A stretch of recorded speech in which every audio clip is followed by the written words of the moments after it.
Ohio Senator J.D. Vance is Donald Trump's pick for vice president in a surprise announcement that was expected to take place on the stage at the Republican National Convention. Trump posted on Truth Social, quote, "I have decided that the person best suited to assume the position of Vice President of the United States is Senator J.D. Vance of the great state of Ohio," end quote.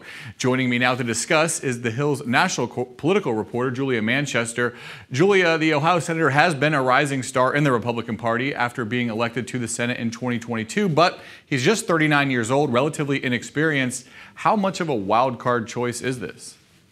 You know, I think when you look back at this and the process Trump went through to pick this VP choice, I mean, it's not that much of a wild card. I think for a while we were seeing clues that J.D. Vance could be this pick for Trump. You know, the rally he held over the weekend, the same rally where he was shot, unfortunately, was in Western Pennsylvania, very close to Ohio, where J.D. Vance is from. So a lot of people were reading into that choice. And we saw that following that rally, J.D. Vance was, essentially kind of heightening his rhetoric, blaming the shooting in a way on President Biden and President Biden's staff and his campaign. So I thought that was very telling as well. But, you know, just going back less than 10 years ago, we've heard J.D. Vance go from being one of Trump's harshest critics on cable television. You know, during the 2016 campaign cycle, he was a frequent guest on Morning Joe on MSNBC and would frequently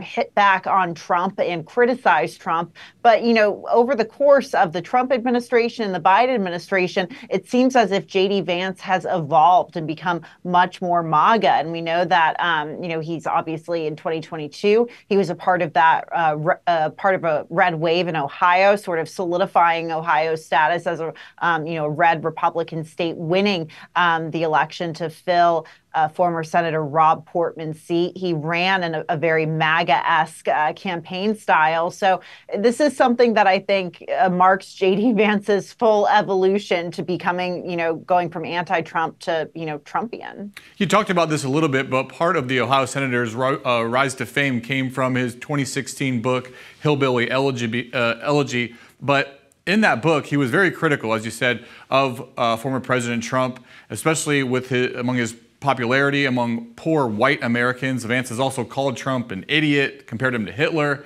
How exactly did he get in the good graces of the MAGA movement and Trump himself? Well, look, I think this has been a slow process for J.D. Vance. It certainly didn't happen overnight. You know, I think as J.D. Vance was starting to get interested in getting into politics, he saw an opening, and that opening was through the MAGA pro-Trump world. And we saw him very much take that in Ohio. You know, he's very close with Peter Thiel, an investor who also has ties to former President Trump. So I think that played a role in it. But he started to really just find himself in the middle of that pro-Trump world. So it wasn't something that happened overnight, but it was a gradual progression. And look, I think J.D. Vance looked at the direction of the Republican Party, and he saw that Donald Trump had solidified himself as the center of the Republican Party, the leader of the Republican Party. So any path forward through this party went through Trump, and J.D. Vance took advantage of that. What do we know about the policy positions of J.D. Vance?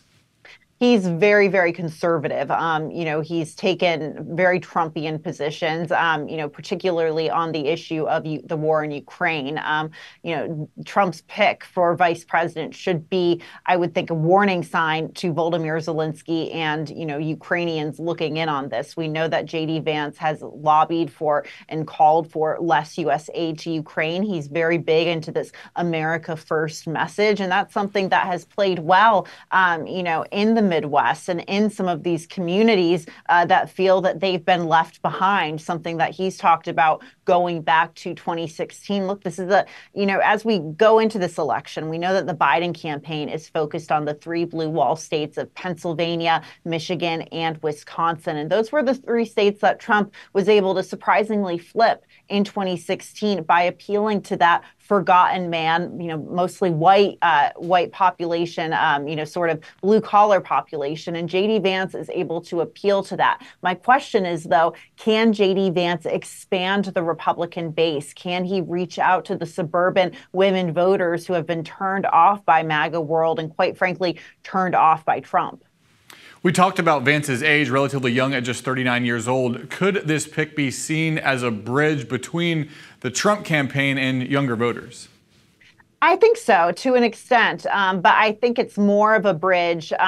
Trump trying to, reach out to his base, solidify this MAGA base, and we know it was already solidified, but this is him very much making a play, to galvanize his base even more than it was before. I mean, I think young voters in general, they're not the most reliable voting bloc, to be quite frank. We talk about how it's important that millennials and Gen Z voters go out and vote, and that's great, but we know that they're not as reliable as older voters. So I don't think that necessarily moves the needle here. But it is interesting because we know that Trump has been polling a little better with young voters than he has in the past. And while Biden has an advantage there, it's not as big of an advantage. So I am curious to see in these post-VP pick polls how J.D. Vance does do with the younger voting bloc.